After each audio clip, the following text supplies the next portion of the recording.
Gods and goddesses, welcome to the Play Factory. My name's Anuki. Let's get manufacturing.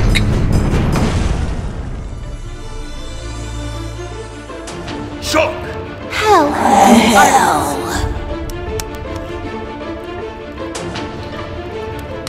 It's tower time. Shock and Vulcan are hardcore tower pushing when Artemis arrives to defend. Vulcan launches his missile barrage, but Artemis casually sidesteps it. Regardless, the tower crumbles. Both Artemis and Vulcan head back to the fight with Naja artillery sashing and windfire wheeling Vulcan.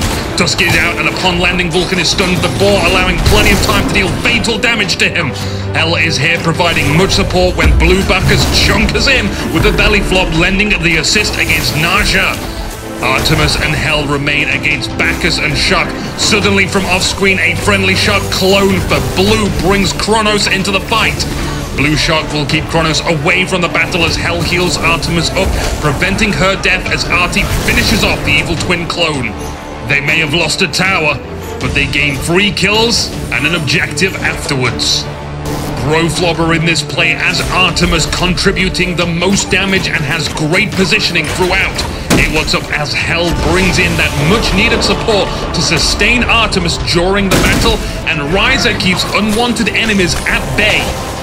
Overall, a favorable engagement for them. The storm call from Shock just gets healed by Hell, who prefers a lengthy battle. Trust is also important. Our friendly Shock, controlled by Ryza, has faith in Artemis and Hell to finish the job in the back lines. His task was simply to persuade the enemy Kronos to back off, thus potentially saving Artemis. With Shock down, Bacchus just cannot muster enough damage to deplete Artemis's health, and she simply backpedals and basic attacks. Sooner or later, though, one of those arrows is going to penetrate all that jelly he's eaten.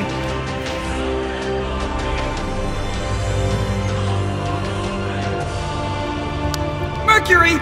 Agni.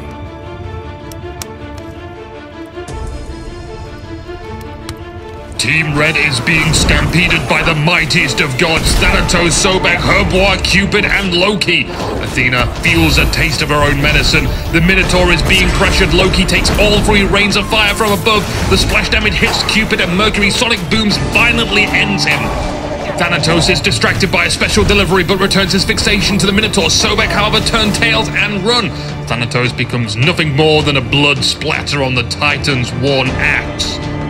It's a grand defense, but an opportunity has opened up. The enemy team has lost 1 Phoenix prior to the engagement, and that allows their Titan to be attacked. Agni and Mercury rush out. Officer Sobek becomes the traffic controller he always dreamt of being, but he can't stop this little speeder as he gallops past the Phoenix straight to the Minotaur. There is no wasting time around for these now. 3 welcoming Athena from earlier, who uses the Guardian of Olympus, reducing the incoming damage on Mercury, as well as transporting her to the heat of the fight. Mercury dies shortly after the attack on Titan. Agni uses his Aegis, preventing some of the heart bomb damage. All the while, the leftover 2 deal the last remaining damage, killing the colossal beast. Now that's a turnaround.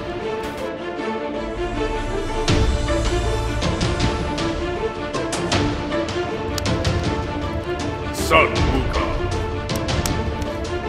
Look out, ladies, he's single.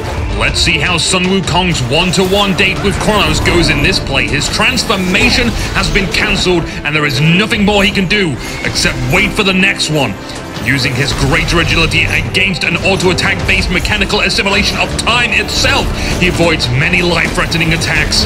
Then, just in time, Sun Wukong grabs some wings and flies away. It's an unusual circumstance, and yes, nothing will ever beat the Duke King Mo-X in episode 17. But at 10 consecutive auto and ability-based lethal attack dodges, it's still pretty impressive. Show me what you can do.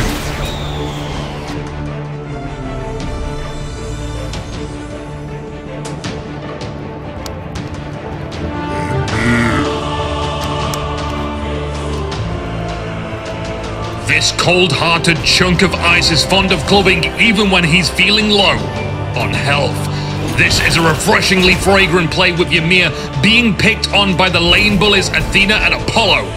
The wall of nope won't deter them. They have no trouble catching centered the Ymir up whatsoever. He manages to crawl his way back to his own tower. It's open invitations though, and thankfully a friendly Artemis over on the right has let herself in pets allowed and saves Ymir. And the tower helped too. From Ymir's point of view, everything was fine until the Sky Nation attacked. Apollo comes crashing down with very little audio cue for a response.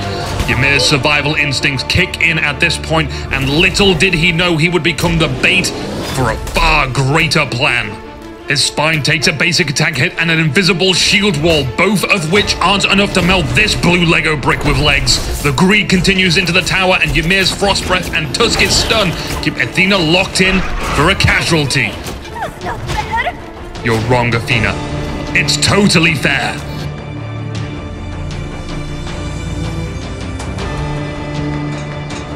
Our claw. Focus still on her.